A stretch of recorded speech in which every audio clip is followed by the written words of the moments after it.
Page away. Okay.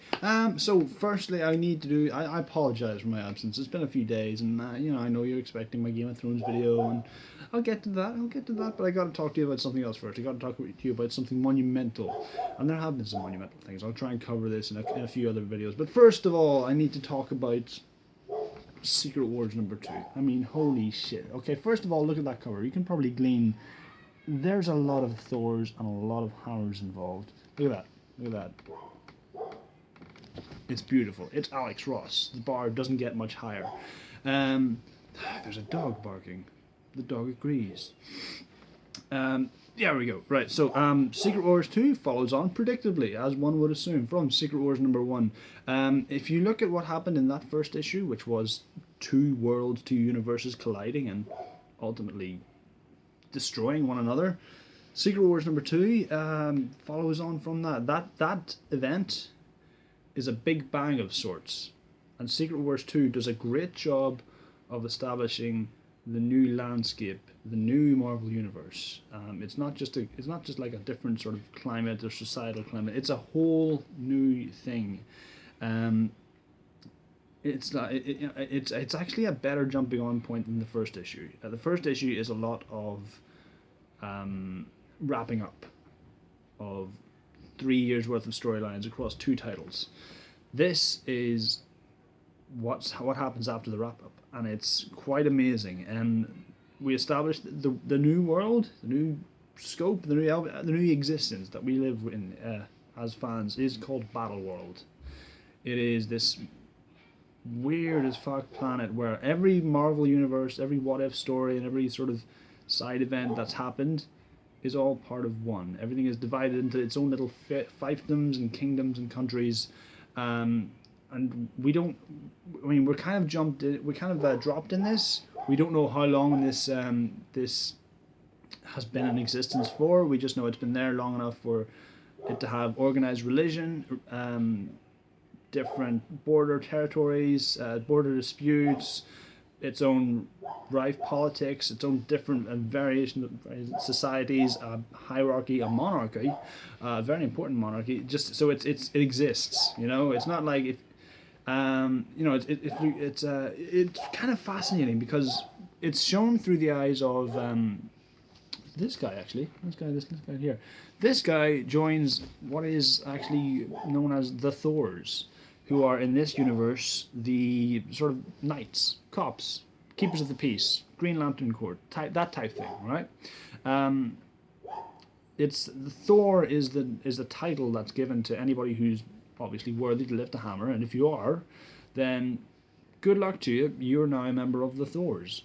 They're just there to keep the peace, and they're the police of this world. They keep everybody in line in service of the god that they serve.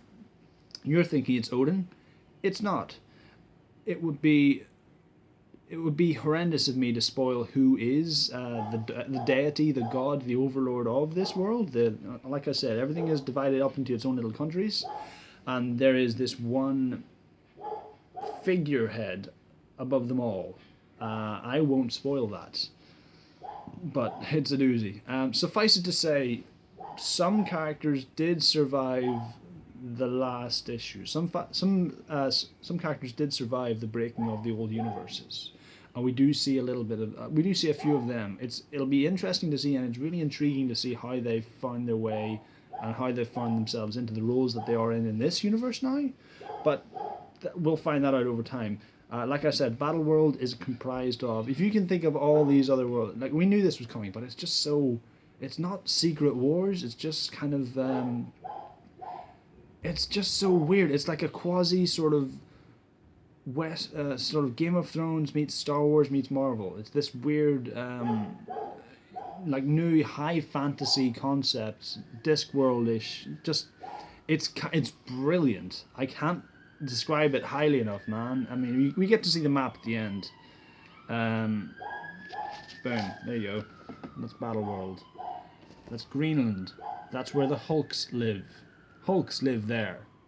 And then you've got there's this thing, if for more Westerosi references, we've got the shield, which is, yes, Marvel has a shield, But in this version, Shield is the name of what they call the Wall. Well, yeah, it's the Wall. It's the Wall. It's a giant wall across, it divides the north and south of this planet, and beyond the wall is where zombies live, and symbiotes live, and fucking Ultron AI lives, and the Annihilation Waves live, and it's just, if you do wrong, if you get sent to the wall, and you serve there, and it's just, yes, it's a bit of a rip-off, but it's fantastic, because instead of just like random furry deviants that come down every now and then, or White Walkers that you might see once every 4 years, you've got, Captain Britain puts on some fucking power armor looking like a bloody Power Ranger, jumps off with a motherfucking sword, and the first thing he sees is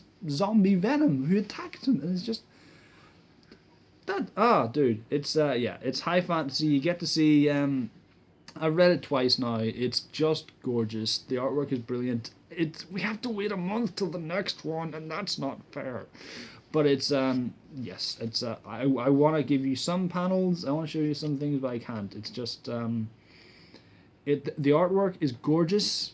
It's by Esad Rivik again. The guy just knows his shit. We've got it. There's a lot of. It's just so brilliant. It's almost like its own original piece, and it just features characters that you might recognize from Marvel. It's like it's beautiful. It could be a book on its own, totally adjacent to anything Marvel's done. That if not for the fact that it features similar names and similar characters, it's I can't rant and rave about this enough. But pick it up. It's quite brilliant. Whereas Secret Wars #1 was amazing and broke my heart a little bit, this one has filled me with real hope and curiosity, and just this has made me reach ultimate fanboy. Okay, so whenever I find myself into a new medium of entertainment, I'll be like, okay, that's cool, and then I'll watch it just out of intrigue, or I'll watch something to go, okay, the fights are pretty cool, the action's pretty cool, something will be intriguing me, and then I'll reach here, which is like, I need to know everything about this. I need to see maps. I need to see a history of the kingdoms and the family histories of the characters involved. I need an encyclopedic breakdown of all of this, and I need it now. That is where I am with this, okay? That's what I've come to. So yeah, if you like this video, please, for the love of God, pick up Secret Wars #2. You'll thank yourself, and you'll thank me, and you're welcome in advance. So yeah, that was a quick little bit I want to do on Secret Wars #2 by Marvel. If you like this vid, please click like, subscribe, view, share, and all the usual jazz, and I'll see you later on YouTube. Goodbye.